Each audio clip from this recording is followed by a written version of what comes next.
मित्रांनो, मी आज तुमच्यासाठी असा एक खास उपाय घेऊन आलेले आहे, जो उपाय करून तुम्ही भगवान भोलेनाथांची कृपा या चैत्र महिन्यामध्ये तुमच्यावरती करून घेऊ शकता. कारण भोलेनाथ हे देवांचे देव महादेव आहेत. त्यांना आणि माता लक्ष्मीला जर आपण प्रसन्न केलं तर आपल्या जीवनामध्ये कधीच कोणतं संकट येणार नाही. तर आजच्या दिवशी असा खास दिवस आहे, जो आहे शुक्रवार. आणि त्यानंतर येणाऱ्या चैत्र महिन्यामधील जे काही कितीही शुक्रवार असू द्यात, मंगळवार असू द्यात, हा उपाय तुम्हाला करायचा आहे. या उपायाने तुम्ही तुमचे जीवन अगदी बदलू शकता. तुमचं बंद पडलेलं नशीब तुम्हाला पुन्हा चालू करायचं असेल तर हा उपाय तुमच्यासाठी अगदी बेस्ट आहे. कारण या उपायाने तुमची आर्थिक समस्या जी आहे ती त्याचं निवारण होणार आहे. कारण घरामध्ये तुमच्या खूप पैशा पाण्याचे जे प्रॉब्लेम असतील, तुम्हाला एक एक रुपयासाठी कडी मेहनत जर घ्यावी लागत असेल, तर हे तुमचं कुठेतरी दुर्भाग्य आहे आणि हे दुर्भाग्य तुम्हाला सौभाग्यामध्ये जर बदलायचं असेल तर हा उपाय अगदी तुमच्यासाठी योग्य आहे. कारण की काय आहे ना मित्रांनो, पैशाशिवाय आजकाल कोणाचंही पान हलत नाही. पैसा हा माणसाच्या जीवनामध्ये अत्यंत महत्त्वाचा झालेला आहे. त्यामुळे असा पैसा आपण कमवण्यासाठी, मिळवण्यासाठी खूप श्रम करत असतो, पण आपल्या त्या श्रमाला आपल्याला फळ मिळत नाही. त्या श्रमाचं आपल्याला फळ मिळत नाही. तर ते फळ मिळण्यासाठी आपल्याला काही हे तोटके असतील, उपाय असतील, जे शास्त्रामध्ये लिहिलेले आहेत ते करायचे आहेत.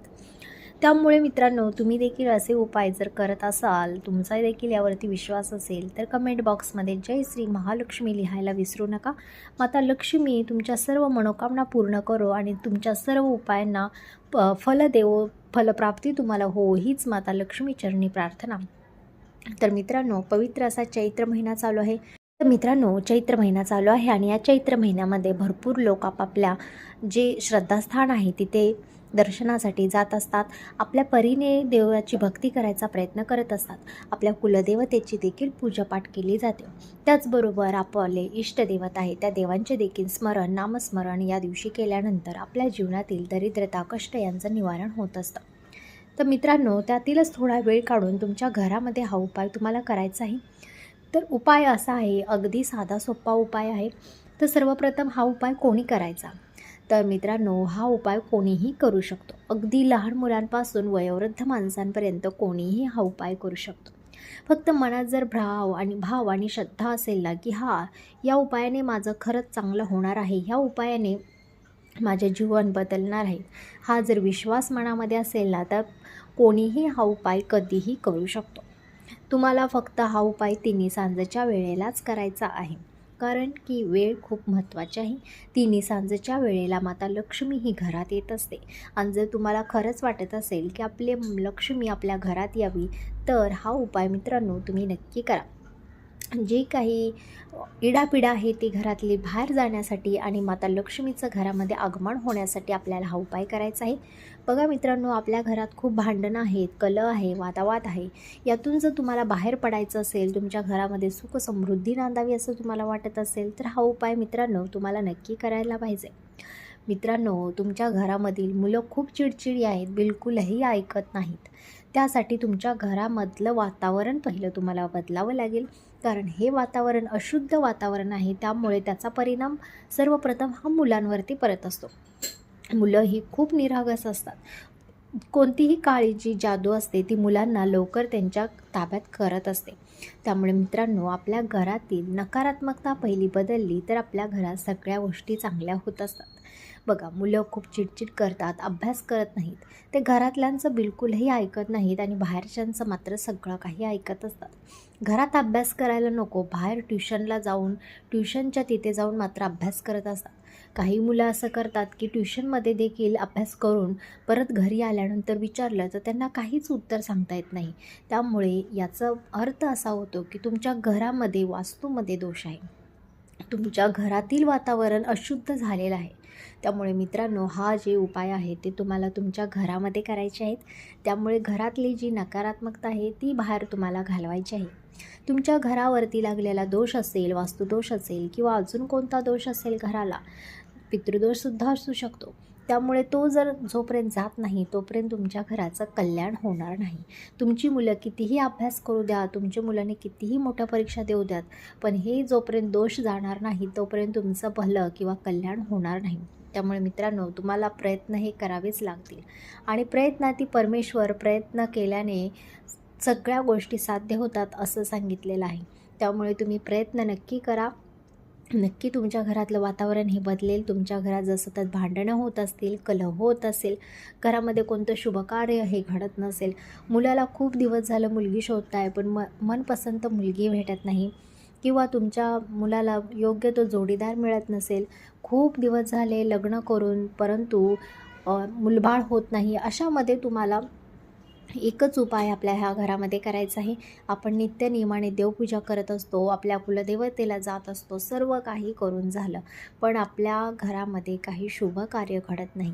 तर त्यासाठीच घरातील जी नकारात्मकता आहे ती आपल्याला बाहेर घालवायची असते आणि ते दुसरं तिसरं कोणी नाही, आपल्याला ती बाहेर घालवावी लागेल. त्याशिवाय आपल्या घरामध्ये सुख समृद्धी हे नांदणार नाही. त्यामुळे मित्रांनो, हा उपाय अत्यंत महत्त्वाचा आहे. तुम्हाला उपाय ज्या दिवशी तुम्ही करणार त्या दिवशी तुम्हाला स्वच्छ अंघोळ करून, स्वच्छ कपडे परिधान करून तुम्हाला मंदिरासमोर बसायचं आहे. मग ते सकाळच्या टायमिंगमध्ये तुम्ही बसू शकता किंवा संध्याकाळी तुम्ही स्वच्छ हातपाय धुवून, स्वच्छ कपडे घालून तुम्हाला मंदिरासमोर बसायचं आहे. तुमच्या घराच्या मंदिरासमोर तुम्हाला दीप प्रज्वलन करायचं आहे. तिथे तुम्हाला माता तुमची कुलदेवता असेल तिला हळद कुंकू अक्षदा फूल व्हायचं आहे. गणपती बाप्पांना हळद कुंकू, तुमच्या मंदिरातील जेवढे देवी देवता आहेत त्या सर्वांना तुम्हाला हळद कुंकू अक्षदा फूल व्हायचं आहे. त्यानंतर तुम्हाला एक असा दिवा तयार करायचा आहे जो आहे कणकेचा दिवा. कणकेच्या दिव्याला तुम्हाला त्यामध्ये तुम्हाला चिमूटभर हळद टाकायची आहे, एक वेलची टाकायची आहे, 2 लवंगा टाकायच्या आहेत आणि असा दिवा तुम्हाला तुळशी मातेमध्ये तुम्हाला अर्पण करायचा आहे, तिच्याजवळ तुम्हाला लावायचा आहे. तुळशी मातेला दिवा लावल्याने आपल्या घरातील जी काही नकारात्मकता आहे ती जात असते. कारण हिंदू शास्त्रामध्ये तुळस अत्यंत पवित्र मानली गेलेली आहे आणि ज्या घरामध्ये तुळस असते ना तिथलं वातावरण हे आपोआप पवित्र होत असतं. पण त्या तुळशीची तुम्ही पावित्र्य जपलं पाहिजे, त्या तुळशीची मनोभावे रोज पूजा केली पाहिजे, त्या तुळशीवरती तुमचा विश्वास पाहिजे. असं नाही की तुमच्या तुळस जिथं ठेवलेली आहे तिथे तुम्ही चपला ठेवल्या, तिथं तुम्ही भंगाराचं सामान ठेवले. तुळस ही अत्यंत पवित्र आहे आणि त्या ठिकाणी तुम्ही व्यवस्थित साफसफाई देखील तुम्ही केली पाहिजे. तुळशीच्या कुंडीमध्ये कचरा नको आहे, तुळशीच्या आजूबाजूला तुम्हाला कचरा नको आहे. त्यामुळे तुम्ही बोलत असाल की आम्ही हे दिवे असे लावतो पण तरीही आम्हाला फरक नाही पडत, तर याचं मुख्य कारण हेच आहे की तुमच्या तुळशीच्या आजूबाजूला त्याची साफसफाई असणं देखील खूप महत्त्वाचं आहे. तुळशीला हळद कुंकू अक्षता तुम्हाला लावायच्या आहेत. तुळशीला तुम्हाला आवर्जून तिला बांगड्या किंवा टिकली असं काही साहित्य तुम्हाला तिला अर्पण केलं पाहिजे. जसं की तुळशी लग्न असेल तेव्हा तुम्ही केलेल्या बांगड्या तिच्या तशाच तिच्या ठेवल्या पाहिजे. चुनरी तिला तुळशीला घातली पाहिजे. अगरबत्ती धूप वगैरे या सेवा नित्यनियमाने तुळशीच्या बाबतीत झाल्या पाहिजेत. तुळस ही घरापासून जास्त अंतरावरती नसावी, घराच्या अगदी जवळ किंवा घरासमोर असावी, जेणेकरून तिच्या आजूबाजूचं वातावरण आहे ते सकारात्मक होण्यासाठी मदत होईल. काही लोकांचं तुळस घरापासून खूप लांब लावतात, त्यामुळे देखील घरामध्ये त्याचा प्रभाव तिथपर्यंत पोहोचू शकत नाही. त्यामुळे जेवढं शक्य होईल तेवढी तुळस तुम्ही घराच्या जवळ, मी तर म्हणेन अगदी घरामध्ये जरी तुळस लावली तरी खूप छान होणार आहे. कारण तुमच्या घरामध्ये ती तुळस म्हणजे लक्ष्मी माताच येणार आहे. दुसरा असा उपाय आहे की तो म्हणजे तुम्हाला तिन्ही सांजेच्या वेळेला तुमच्या दरवाजाच्या बाहेर एक मातीची पंती घ्यायची आहे. त्यामध्ये तुम्हाला 7 कपूर टाकायचे आहेत आणि 1 लवंग टाकायचे आहे आणि हा कपूर जो आहे तो तुम्हाला दरवाजावरती तुम्हाला प्रज्वलित करायचा आहे. त्यामुळे जर तुमच्या घरात तिन्ही सांजेच्या वेळेला कुठली नकारात्मकता जी ऊर्जा आहे ती जर आत येत असेल तर ती नाश पावत असते. ती जो काही तुम्ही प्रज्वलित केलेली धूप आहे त्या धुपेला बघून ती आत येत नाही. त्यामुळे हा उपाय जरी तुम्ही आठवड्यातून एकदा तुमच्या देवीच्या वारा दिवशी जरी केला तरी तुमच्या घरामध्ये फक्त देवीच वास करणार आहे. काही तुमच्या घरामध्ये वाईट शक्ती आहे तिचा संचार होणार नाही. त्यानंतर तुम्हाला सोमवारी, चैत्र महिन्याच्या सोमवारी तुम्हाला शिवलिंग मंदिरामध्ये जायचं आहे. जिथे भगवान भोलेनाथांचं शिवलिंग आहे त्या शिवलिंगावरती तुम्हाला मध टाकायचं आहे, दही टाकायचं आहे, दूध टाकायचं आहे, पाणी टाकायचं आहे आणि अशा पद्धतीने त्यांना अभिषेक तुम्हाला करायचा आहे. हा अभिषेक केल्याने माणसाच्या जीवनातील कितीही मोठे प्रॉब्लेम असू द्या, कितीही अडीअडचणी असू द्या, भगवान भोलेनाथ जे देवांचे देव आहेत, भगवान भोलेनाथ ते तुमच्यावरती कृपा ठेवणार आहेत, तुमची सर्व मनोकामना पूर्ण करणार आहेत. भगवान भोलेनाथ हे खूप दयाळू आहेत. त्यांना भक्तांची खूप दया येत असते.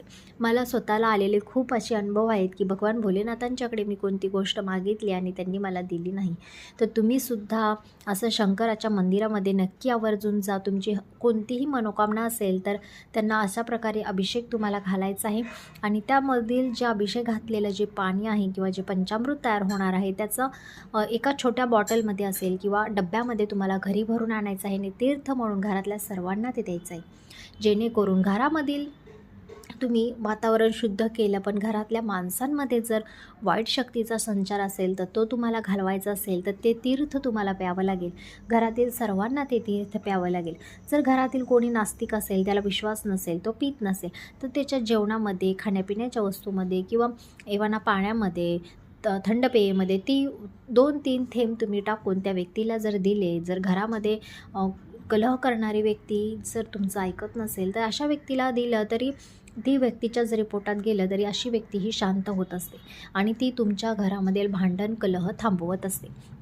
मग एखादी तुमचा शत्रू जरी असेल, तो तुमच्याशी समोरून चांगलं बोलत असेल पण मागे खूप तुमच्या कारस्थानं करत असेल तर अशा व्यक्तीला सुद्धा गुपचूप तुम्ही हे पाणी प्यायला द्या. तो नक्कीच तुमचं ऐकणार आणि तुमच्या मागे चुगल्या चगल्या किंवा कारस्थान करणं हे बंद करेल. त्यामुळे मित्रांनो, हा उपाय अत्यंत महत्त्वाचे उपाय आहेत. हे उपाय तुम्ही नक्की केले पाहिजेत आणि हे उपाय चैत्र महिन्यामध्ये केल्याचं खूप फलं आपल्याला जास्त प्रमाणात मिळत असतं. त्याची फलप्राप्ती जास्त चांगली होत असते. त्यामुळे मित्रांनो, हे उपाय जे सांगितलेले आहेत हे चैत्र महिन्यामध्ये नक्की करून बघा. आपल्या व्हिडिओला सपोर्ट करा.